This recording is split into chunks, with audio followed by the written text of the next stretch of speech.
आप सबका स्वागत है। इस चैनल पर मिलती हैं आपको डर की सच्ची कहानियाँ। अगर आपको ऐसे ही वीडियो देखना पसंद है तो हमारे चैनल को सब्सक्राइब कर लीजिए। आज की कहानी हमारे साथ शेयर की है राहुल तिवारी जी ने, और यह कहानी उनके नाना जी की है। बात कई साल पुरानी है। तब उनके नाना जी ग्रेटर नोएडा जाने के लिए एक बस पर चढ़े थे। देर रात का वक्त था। यह बस पहले नोएडा जाती, फिर ग्रेटर नोएडा पहुंचती।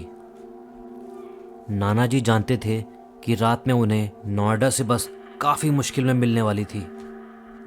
हो सकता है कि शायद उन्हें रात भी नोएडा के बस स्टैंड पे ही गुजारनी पड़े। नाना जी बस में बैठे बैठे यही सोच रहे थे कि यह बस जल्द से जल्द नोएडा पहुंच जाए, जिससे उन्हें ग्रेटर नोएडा की बस जल्दी मिल सके, क्योंकि उस वक्त रात में काफ़ी कम बसें उस रास्ते पर चलती थीं और उन्हें काफ़ी ज़्यादा इंतज़ार करना पड़ सकता था। मुसीबत की बात तो यह थी कि वह ग्रेटर नोएडा जाने वाले उस बस में इकलौते इंसान थे, क्योंकि अधिकतर यात्री पहले ही धीरे धीरे करके रास्ते में उतर चुके थे। बस में वे लगभग अकेले ही थे जो ग्रेटर नोएडा जाने के लिए बैठे थे। नाना जी बार बार बस कंडक्टर को बोल रहे थे कि जब नोएडा पहुंच जाएं तो बता देना, क्योंकि वह बहुत कम बार उस रास्ते पर गए थे। उन्हें उस रास्ते का बिल्कुल भी अंदाज़ा नहीं था, और रात में तो वैसे ही बिल्कुल नया और अनजाना रास्ता लग रहा था। कंडक्टर भी बार बार पूछने पर यही कह रहा था, आप चिंता ना करें, मैं आने पर आपको आवाज़ दे दूंगा। एक बात जो कंडक्टर ने नहीं बताई थी कि यह बस नोएडा बस स्टैंड ना जाकर थोड़ा बाहर से ही जा रही है, और बाहर से ही उन्हें ग्रेटर नोएडा के लिए बस मिलेगी। नाना जी कंडक्टर से कह रहे थे कि उन्हें बस स्टैंड जाना है, तो उस कंडक्टर ने कहा, यह बस नोएडा नहीं जाएगी, यहाँ ग्रेटर नोएडा जाने वाले यात्री उतर जाएं, यहीं से ही आपको आधी रात में ग्रेटर नोएडा जाने वाली बस मिल जाएगी। नाना जी को ना चाहते हुए भी वहाँ उतरना पड़ा और ग्रेटर नोएडा जाने वाली बस का इंतज़ार करने लगे। काफ़ी रात हो चुकी थी और वहाँ काफ़ी अंधेरा भी था। उस जगह पर कोई भी स्ट्रीट लैंप नहीं था। यह अंधेरा उन्हें काफ़ी परेशान कर रहा था, पर नाना जी हिम्मत करके बस का इंतज़ार करने लगे। तभी नाना जी की नज़र कुछ दूरी पर एक चाय की दुकान पर पड़ी। वह लकड़ी से बनी एक चाय का स्टॉल था, जो दूर से बहुत ही पुरानी और टूटी फूटी लग रही थी। नाना जी सोचने लगे कि वो वहीं जाकर चाय भी पी लेंगे और बस के बारे में जानकारी भी ले लेंगे। अब नाना जी रोड क्रॉस करके उस दुकान पर जा रहे थे। जैसे ही वे दुकान पर पहुंचे तो उन्हें एक औरत बैठी हुई नजर आई। देखने में वह औरत बड़ी अजीब सी लग रही थी। उसकी साड़ी जली हुई थी और उसका चेहरा भी काफ़ी जला हुआ था। नाना जी ने उस महिला से पूछा, यहाँ बस कब तक आएगी? तो उस औरत ने कहा, रात में यहाँ बस काफ़ी कम आती हैं, यहाँ लगभग 2 घंटे के अंदर एक बस आ ही जाती है। यह सुनकर नाना जी को काफ़ी राहत मिली कि अब उन्हें थोड़े इंतज़ार के बाद बस मिल ही जाएगी।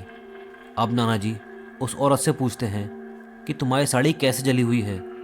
उस औरत ने बताया वह बहुत ही गरीब है और उसके पास साड़ी खरीदने के लिए पैसे नहीं हैं। 1 साल पहले उस दुकान में आग लग गई थी, जिसमें उसके पति की जलकर मौत हो गई, और वह भी काफ़ी जल गई थी, और यह साड़ी भी तभी से जली हुई है।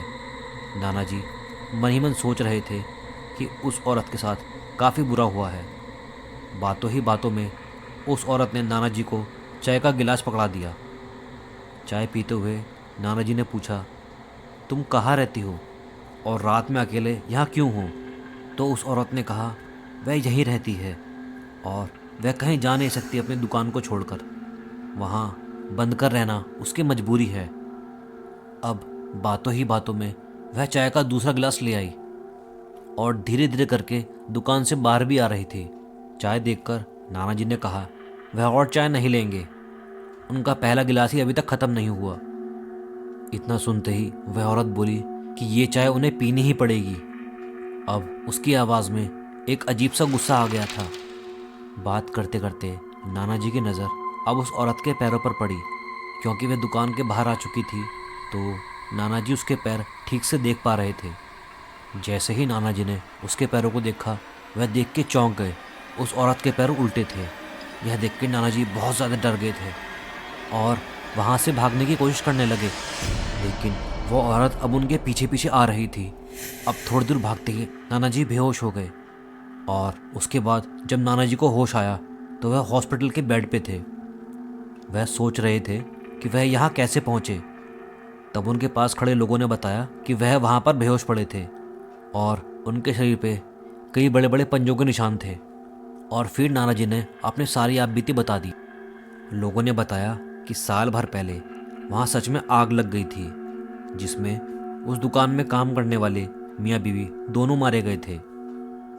वह दोनों अक्सर लोगों को वहीं दिखाई देते हैं और यात्रियों को चाय भी पीने को देते हैं, और जब भी कोई चाय पी लेता है तो वह दोनों उसे मार डालते हैं।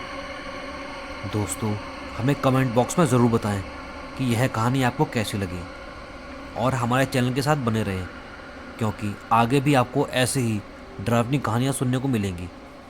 इसलिए हमारा चैनल सब्सक्राइब करना बिल्कुल ना भूलें।